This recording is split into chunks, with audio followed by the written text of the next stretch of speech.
Welcome to This Week in Coworking, where industry leaders get succinct, actionable insights. Welcome back to another episode of This Week in Coworking's weekly recap. It is week 41 of 2025.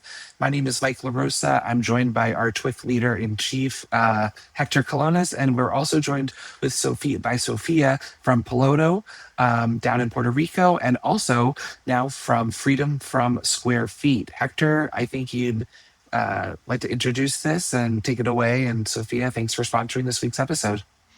Thank you all for having me. Yeah, great to have you here and great to be back with you here on the podcast, Mike. Sophia, tell us, what is FreedomFromSqFt.com?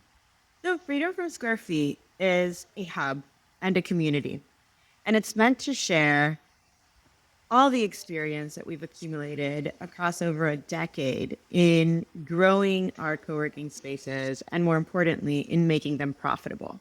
So our methodology, Freedom from Square Feet, we introduced it probably about a year and a half ago, right? And it was this notion that to be truly profitable in co-working, you have to look at products and business lines that go beyond your square footage, because otherwise you're breaking even or having lackluster profit margins at best. And so we've been able to do that successfully. And I think a lot of people that are listening to us today know this already about our spaces, but 40% of our revenue stack comes from virtual offices. We've leaned very heavily on that product line, and as a result, our profit margins are more than double the industry standard, right? So in this hub, people will be able to find courses, they'll be able to find resources, they'll be able to connect with other peers trying to make their co-working spaces more profitable through business lines like virtual offices, but not limited to just virtual offices. Also, anything that helps people scale beyond their square footage cap on revenue. So obviously you're well known in the industry for both Piloto 151 and Piloto Mail. Yes. Who is Freedom from SqFt for? Is it only for your Piloto Mail customers, or is it open for anyone who's interested? That's actually a really great question. So it is for everybody. It's education, right? So obviously, if you're a Piloto Mail client, then you get access to the hub for free. But if you're not, that's okay too. We still want you to learn how to make co-working more profitable, and we're here to share all of our secret sauces. That's amazing. What courses are available right now? So right now we have 4 courses. We'll be launching more very soon. But we have one on becoming a compliance expert, which is awesome, right? A lot of people ask us about compliance, of course, because that's our thing. But this particular bundle of courses that just came out, aside from the compliance, is really focused on virtual offices, scaling them, structuring them, pricing them, going to market with them.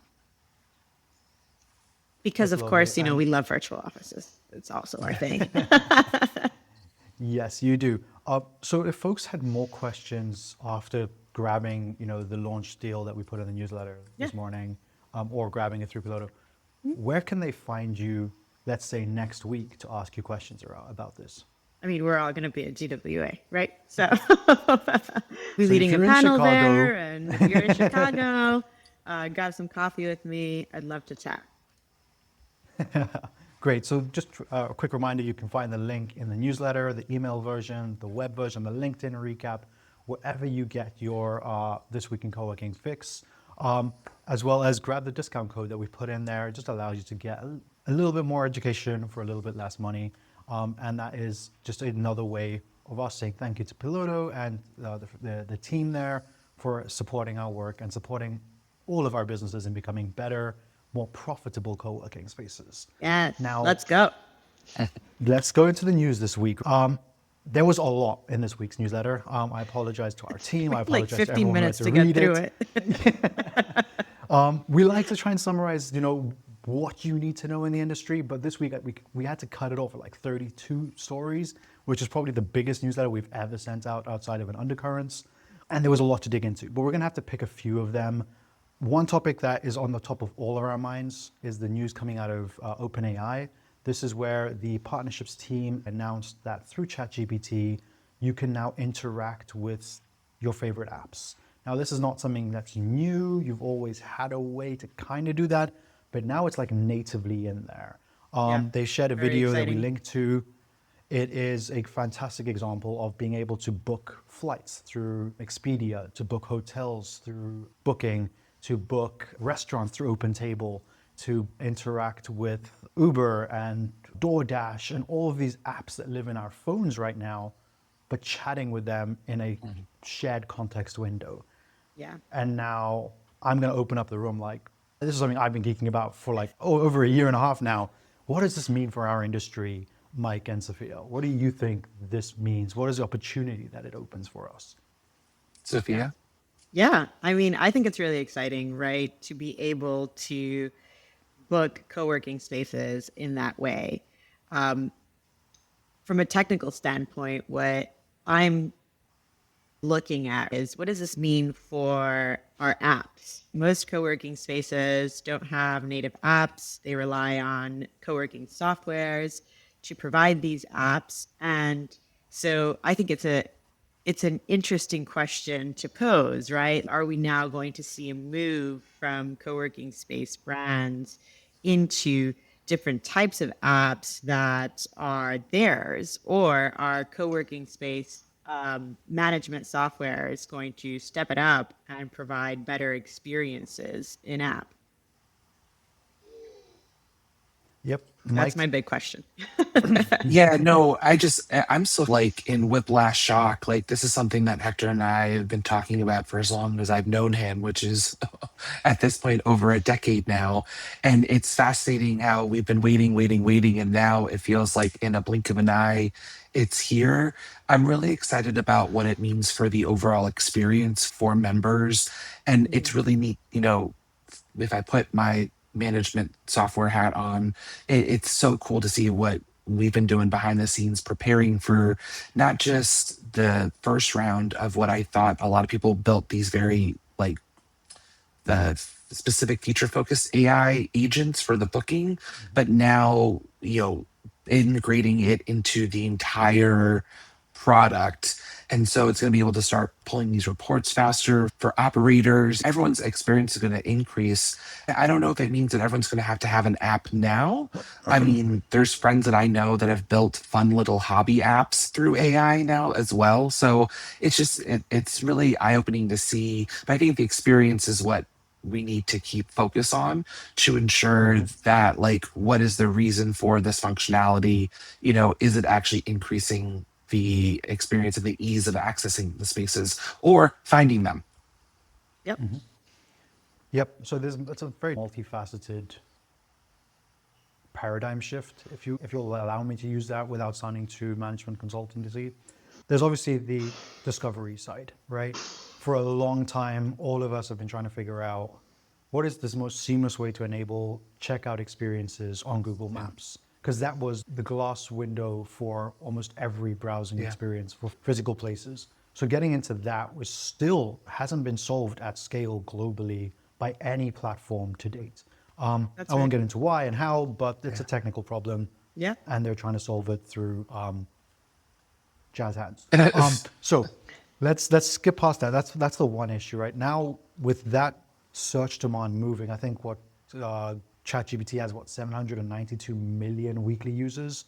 That is ramping up and quickly surpass the usage of Google Maps.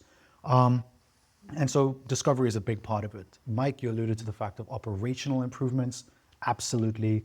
Not having to log into a dashboard or find the right buttons or export the right thing into the right thing to do the other thing. This is definitely a big improvement. But I love this idea of improving the member experience.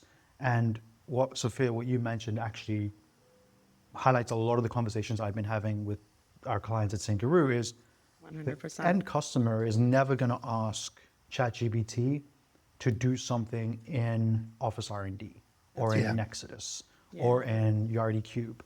What they're going to do is say, book me my desk at Piloto 151, right? They're not going to know what the underlying technology is. And this is the innovator's dilemma that a lot of the platforms have to deal with, right? For a long time, they were Exactly. giving white label apps, and you Yeah. can pay 450 Yep. bucks per month for a white label app. Hmm. What does that mean in the world of AI, where we're AI first and people want to interact with the brand, That's the right. Pilotos, the Huckletrees, the Expansives of the world Yeah. through their systems, and they don't care or want to know what the underlying tech stack is. That's right. And so there's this whole layer of abstraction that needs to happen to really make it that Well, really engaging experience. Go for it, Mike. yeah, not just extraction, but also true collaboration. Because, when we talk about, technology works at its best when it's magic, right? When you walk into the room and the lights turn on because there's sensors, or you walk into the room and the Zoom syncs up because it knows that you have got a Zoom link that's associated with the calendar invite that's part of the booking for that conference room. I think that the limitation for a long time has been, well, we need to have an integration for that, or is there a charge for that integration? Is the maintenance for the integration? But if people do have their own different apps and they are working in a compatible way with these agents, I think that now we live in a time where there really isn't any restriction on technology, right? 10 years ago, there were some hardware restrictions with like smart locks, and then Airbnb kind of blew that door wide open because people needed to have locks for their listings. Then they got more adopted into independent co-working spaces. Now the larger access control systems are working, with this, right? Because now everyone, now Apple's got the mobile wallet. So I think it's kind of exciting. It's a little scary, but I think we kind of live in a limitless, technologically speaking, kind of era now where there really is no excuse for not figuring out how to at least put AI on something to make it happen. Yeah. Yep. And you bring up a very valid point, and that is that it has to be like magic. And we're very quickly shifting to a point where apps are the APIs of the future, right? The app itself is not for a human to use, but for another system to Yep. use to perform a task. And so you're layering these systems on top of each other. The most standard way to do that right now, promoted by all the big LLMs and all the chat systems, is through a system called MCPs, or Yeah. Model Context Protocol. And that is a great way to do it. The problem is we're moving at breakneck speeds. There is a lot of people building their own wrappers for APIs, for apps, for systems, and that's great. It's something we saw in the first generation of Web 2 with people building plugins for WordPress and Ghost and all these other CRMs and CMSs. But what the problem is it's a little bit like the Wild Wild West, right? It is. Not the Wild Wild Web, it's the Wild Wild West out there. And we've saw a piece this week from a AI security firm called Koi, where they discovered that one such MCP, it's a wrapper for a very popular mailing system called Postmark. They wrapped it and they released it for free, put onto the repos. A whole bunch of developers and systems and AI agents pulled it in so they can send emails, send you your password reset, send you the confirmation of your bookings or whatever it is that you're using via the set agent. And then after 15 great versions, the developer sneaked in one line of code. And all that line of code did was forward every single email that went through their system to them. Now, it could have been for debugging that got into production by mistake, but realistically, it's probably more malicious, and this account just vacuumed up thousands and thousands of emails across multiple systems, and that is a huge security breach, right? It's crazy. And that brings us to the next risk, right? Do you build your own MCPs in-house and go down the route that we've seen happen in co-working hundreds of times, where everyone builds their own co-working space software, they build their own mail management software, they build all this stuff? Or do we have to get to a point where there's some trusted repository of verified, security-checked, credentialed MCPs that we can then trust to bring into our businesses? That's I don't know which way definitely it's gonna more go. realistic.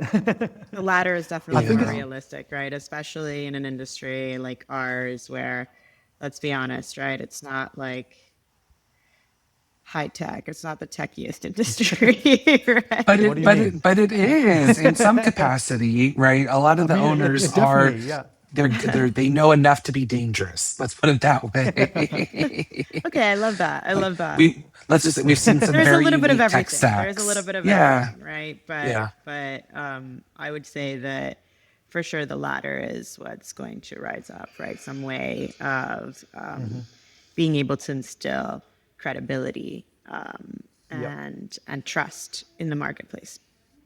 Yeah. yeah. I mean, I was actually on stage. Sorry, Mike. I'll let you jump in a sec. I was on stage in Canada last week, and one of the topics that I brought up was this fact that we're seeing front of house teams vibe code their own apps, right? They're sick and tired of trying to figure out their own way to get through things. So they would go into a vibe coding environment, create their own app, interact with that, and then connect it through a Zapier to whatever it needed to speak to, which is great. But how do you monitor that and manage that as a CIO or a CTO when you don't understand MCPs, et cetera? Do you go to the Deloittes of the world and pay them all of your revenue to kind of figure out what they have to implement?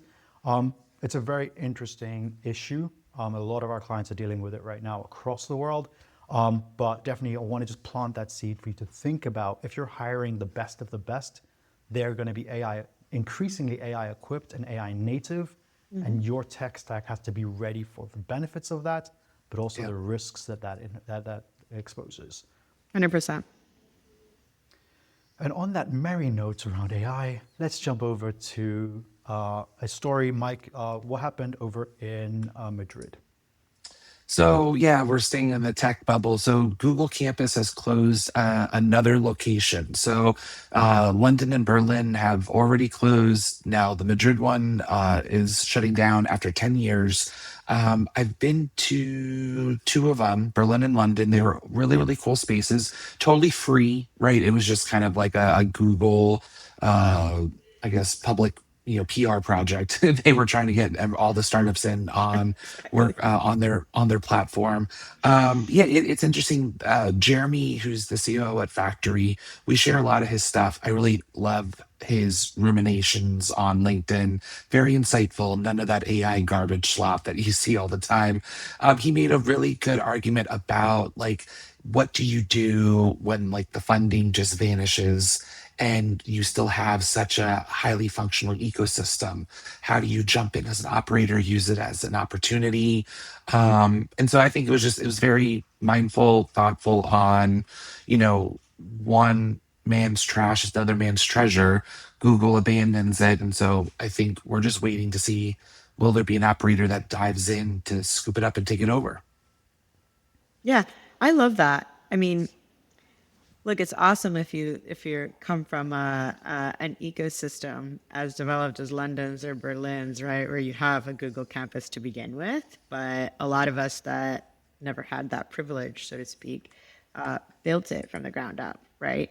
And I think that is the opportunity that we're seeing, right? A lot more organic community building, partnering with local organizations to fuel the startup and tech ecosystem. That's our story. That's how we were born, right here in Puerto Rico. And we're a huge part of that tech and startup ecosystem. And by the way, it's a great way to also get leads in the door, right? I mean, obviously, it's great work to do just because of the work, right? Especially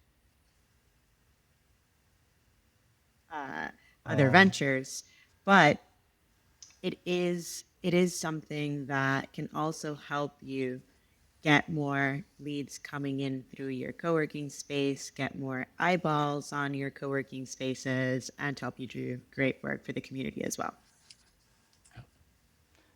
Yeah, it's very interesting concept to just zoom out on if we compare it to like the software world, where for a very long time everyone was VC backed or corporate backed.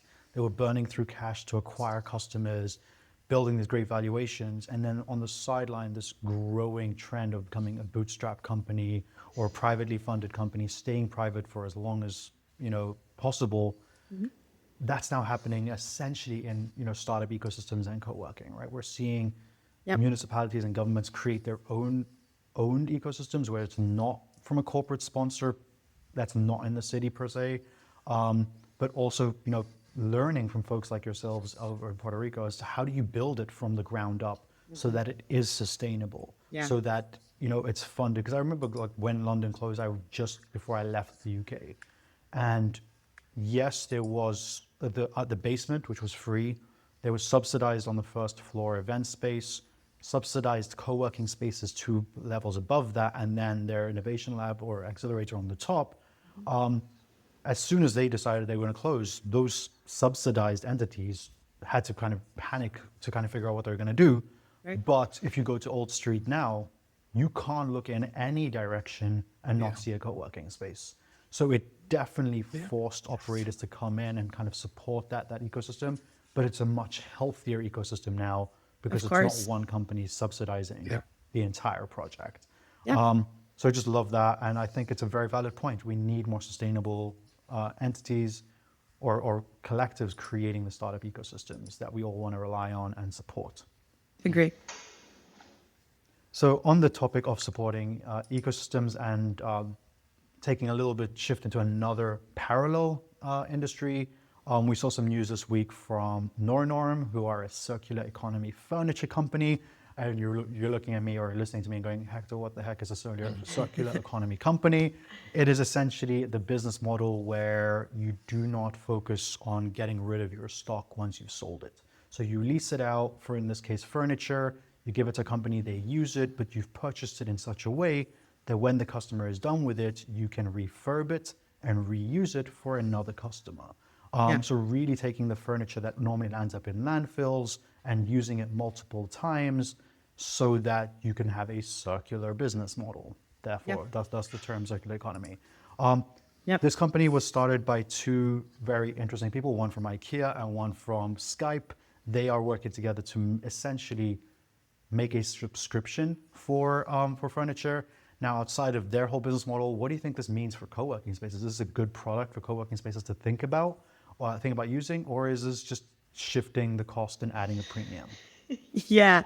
So I love this for a lot of different reasons. Obviously, the sustainability aspect. And I think there's a time and place where it makes a lot of sense. So bigger multinational companies that still are hanging on to headquarters. It's great because then they don't have that furniture on their balance sheets, right? They don't do that. So there's no reason to have, furniture on balance sheets anymore. And I think it makes good sense for companies that have their own spaces. Now, for co-working operators, I think it's a terrible idea, right? Because that just cuts into your margins even more in an industry where we know the margins are low. So I would absolutely advise against this type of model for sure. I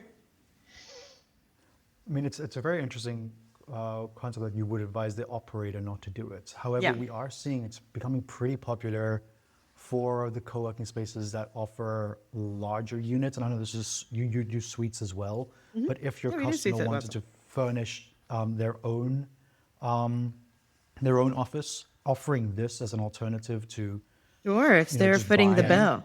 Absolutely. If they're footing the bill and, you're tagging it on and they're bringing their own things into your suites, then that makes sense. But otherwise, no. Yeah. I think what I'm fascinated by is that it's just another example of different equations and different variables for different projects, because I agree with you, Sophia. You've got a traditional kind of first co-working space.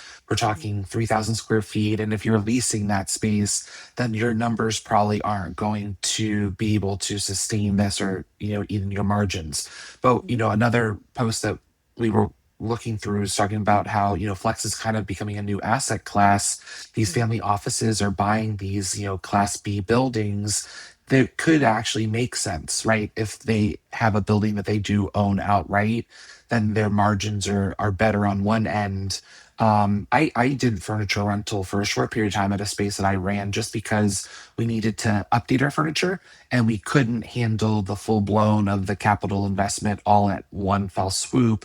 And so we just kind of, I think it's just temporary, it's a strategy. It's I think it's a good strategy, but it's also really nice to see from a environmental standpoint because there is so much furniture that does get wasted that it is 100%. cool to see that maybe this is a great solution for those corporations, because you're right, they're really trying to cut everything they can off of a balance sheet. Yeah, Literally of every single course. thing. And you know what? Sometimes, this is also something else that happens that people don't talk about. But, you know, when big corporations have furniture on their balance sheet, after it's been depreciated, guess what they do? They get new furniture, and they dump all that other Yeah, furniture they out the door. write it off. How many spaces have we taken over that are full of furniture, right? And Yeah. then that even becomes a problem. Like, who takes this furniture Yeah. and Well, where, they right? they abandoned it because it's They better abandon for it. them to Yeah, cut of it as a course. loss than to pay to move it. 100%. So just from that sustainability aspect, it's amazing, to be able to even have that service of saying, hey, like I have, hundreds of desks and chairs that I, want to abandon, but this is a better solution for the environment. So take them and refurbish them. Yeah. I wonder if that's actually part of their business is to I'm go sure. I'm and sure it is. Yeah. rescue those Of before course. they're thrown into a landfill. Because Of I mean, you're gonna get course. them for pennies on the pound, right? Yeah. Or Yeah. cents on the No, they'll dollar. give them to you for free because, even Yeah, 'cause just you'll take 'em. vacating the space, like Yeah. even just taking them out of the space, right, is a cost. Yep. Yeah, it's a really interesting one, and there's a lot more I want to dig into on the other story, Mike, that you mentioned around this whole new capital asset class. But before we even look at that, there was another story that you wanted to talk about that was from out of the UK, from our friends over at Spaces to Places. Yeah. What did they share this week? For sure. It's just cool to see that there's conversations kind of including the operators, but also these larger kind of like, I love the acronym companies, right? CEG, TSP, what do they do? WTF, like what, but they shared in a very open, honest panel that these companies are still struggling with technology, right? Back to what we were talking about earlier. And, is it an experience app? Is it a tenant app? Is it a booking app? And so they're going to have to figure out really quickly. And I think that it once again puts traditional flex operators in an amazing control seat for the first time in a long time or ever, because the operators are the experts and they're informing these owners what they need to do and how they need to improve their spaces and make them more desirable. And to Sophia, what you're working on, right? Freedom from Square Feet. The other developer talked about that their largest and fastest growth vertical out of the entire mix of revenue is actually coming from quote unquote room service, that all the add-ons that are on top of just the booking of the space or the monthly I love rent. So add-ons. yeah, those really, yeah, gotta love it. We love the add-ons. On that note, the next undercurrents that is set to drop this month is all about the new revenue stack. And we dig into Yes. how a whole bunch of operators around the world are stacking up those revenues, but most importantly, stacking up those subscriptions so that they can have good, defensible, scalable, and potentially sellable businesses as opposed to just real estate desk rentals. So definitely look out for that. For everyone who's listening in, please go and grab the newsletter at thisweekincoworking.com. To both of you for joining me again this week. It's great to have you both here. Thanks again for sharing your insights so openly. I will see you all next week in, I was going to say Berlin. Not Berlin. I'll see you next week in I wish. Chicago. Maybe the following week, we'll see. Yeah. Otherwise, thanks again for listening, everyone. And we'll be back in your feed on Monday with another exclusive interview on the podcast feed. Thank you so much.